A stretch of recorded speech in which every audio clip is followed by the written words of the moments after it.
Please like and subscribe to our channel and click the bell icon to get new video updates.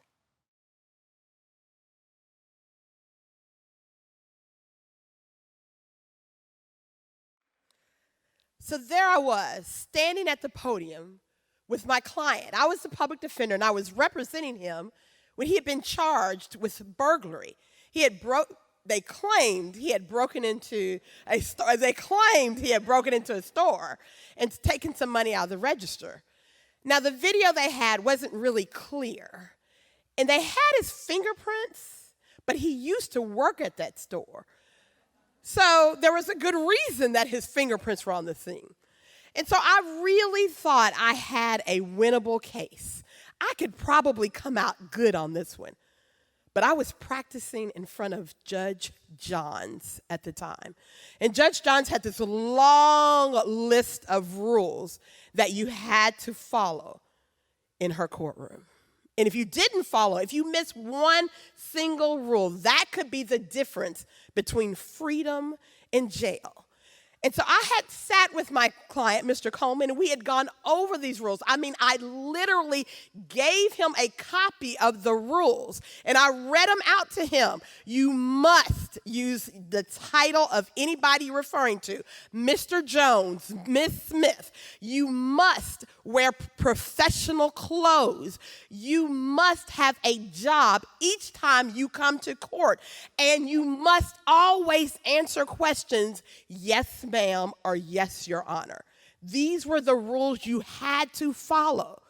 So when I first saw Mr. Coleman come into court that day, and he had on a polo shirt and khaki pants, I got a little nervous, but I said, we're going to be all right. Not what I told him, but not too shabby. But then when the judge asked him where he was working, and he said, well, I don't have a job.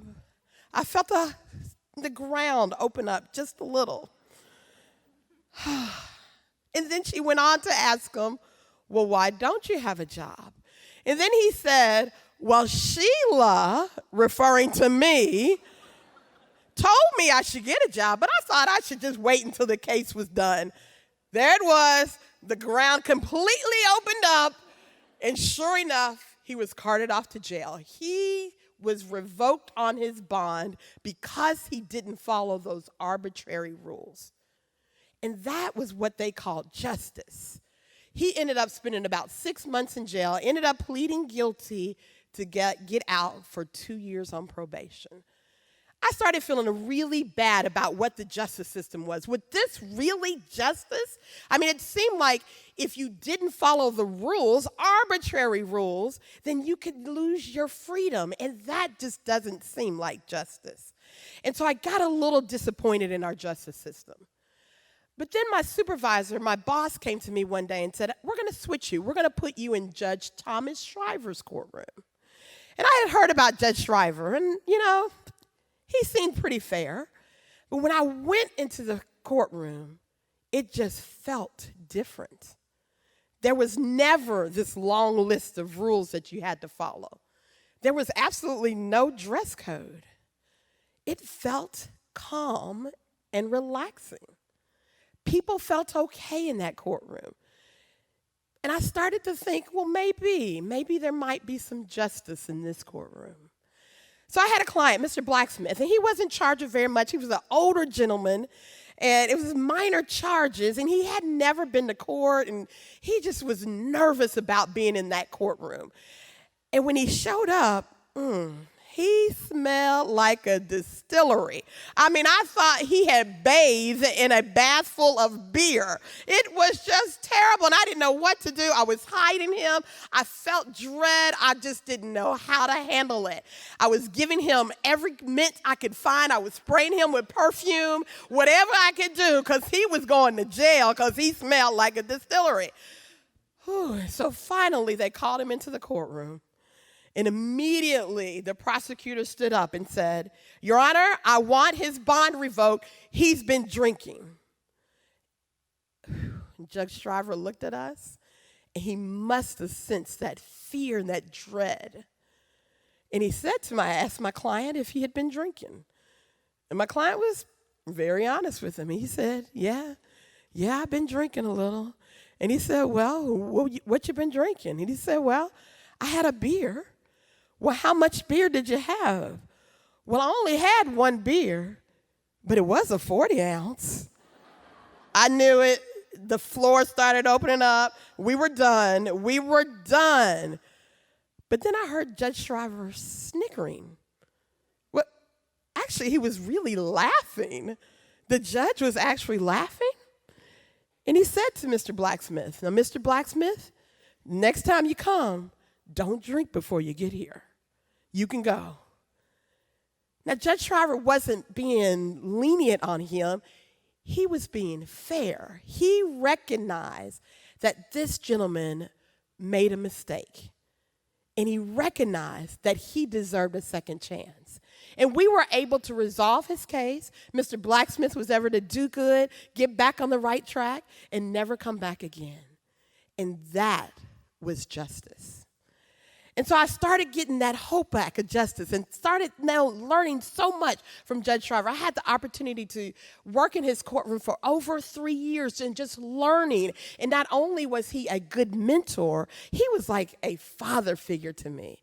He was someone that always treated everybody with respect and with fairness while holding them accountable for the actions that they did.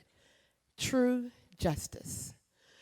Well, one Saturday morning, I was at home sitting there watching TV, and my supervisor calls me, and she says, are you sitting down? And I was like, well, I can sit down. What's going on? And then she told me that the night before, Judge Shriver had died in his office. At first, I was numb. I just didn't know what she was saying. It didn't make sense to me. And she made sure I was still on the phone, and she repeated what she had said. And it just broke my heart. I heard what she said. And Judge Shriver's death was like me losing a piece of me. It was one of the hardest things I had to deal with. His courtroom was closed for several weeks. But then when they opened it back up, they had to get an interim judge until they could find someone to take his place permanently. And wouldn't you know it, that interim judge just happened to be the retired Judge Johns. I said, oh, not again. So we were going back to that system of arbitrary rules and just unfairness, which was not justice. And as I kept practicing in there and the struggle kept going, I just kept getting frustrated with the system. And one time I had a young kid. He was about 19 years old at the time. And he had made a pretty serious mistake. He was at the ATM machine. He found a card. He was like, ooh. And he took the card with him and he started using it. He went and bought some gas. He bought some pizza. He went and got a DVD player. He was starting on some other stuff and got some little stuff to go with it. And then all of a sudden it clicked to him, ooh, this is not right.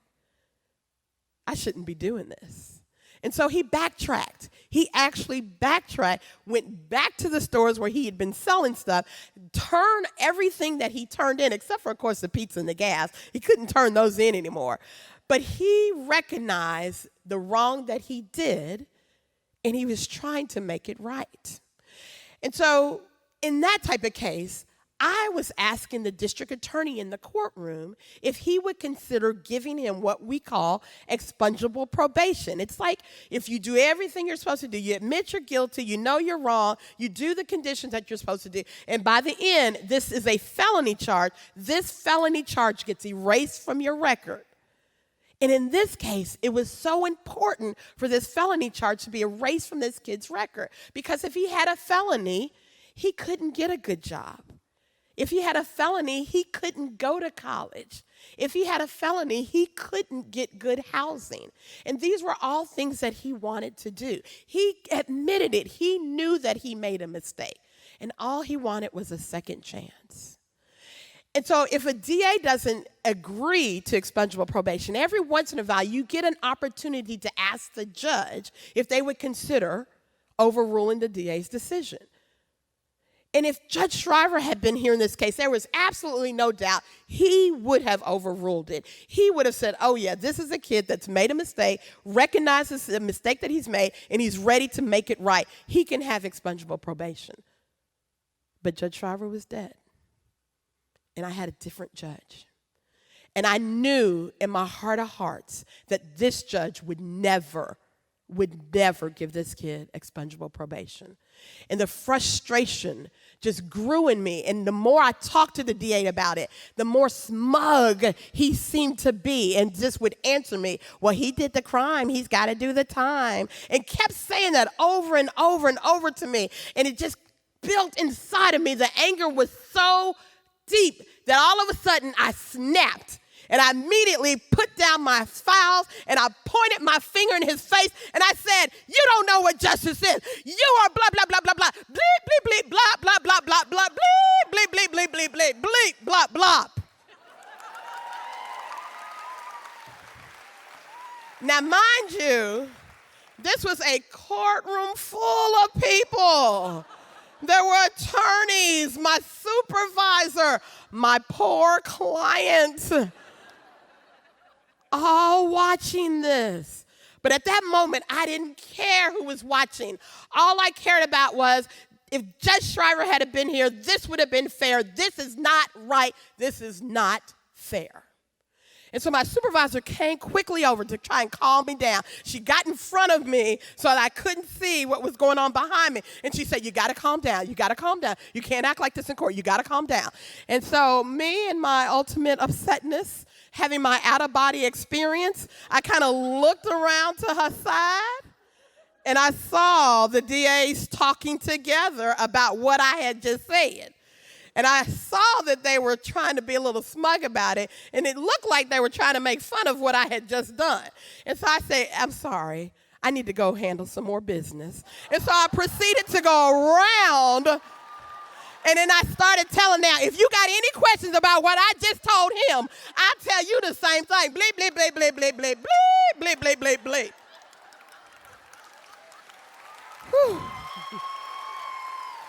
And boy, did I feel good. Now, my client didn't get the expungable probation. And at that moment, I knew that it was time for me to do something different. I could not practice law in a place that I didn't feel was fair or just, in a place that was just controlled by someone's random arbitrary rules.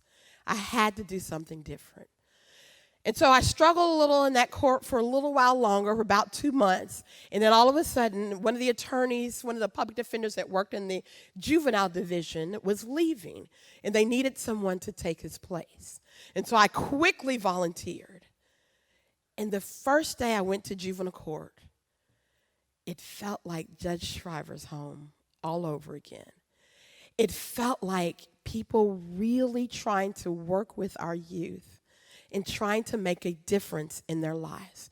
It felt like people who knew that our youth were going to make mistakes and they just needed a second chance.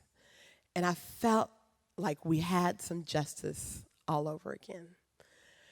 And so 20 years later, almost 20 years later, I stand before you as the juvenile court judge.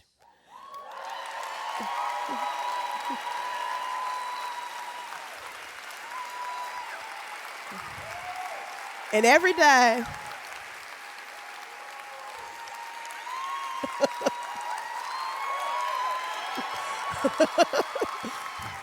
and every day as that juvenile court judge, I think about that lesson that I had learned from Judge Shriver, that people make mistakes, that people are unique, that people are going to make some errors. But it's up to us to build them up and to give them a second chance. I had an opportunity one time, one of the attorneys that used to practice in front of Judge Shriver had a case in front of me.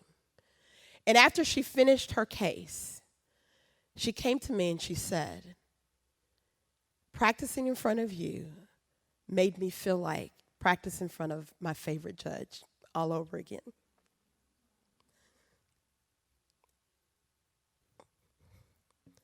It was the biggest compliment I've ever had, and something that I will always, always try to live up to.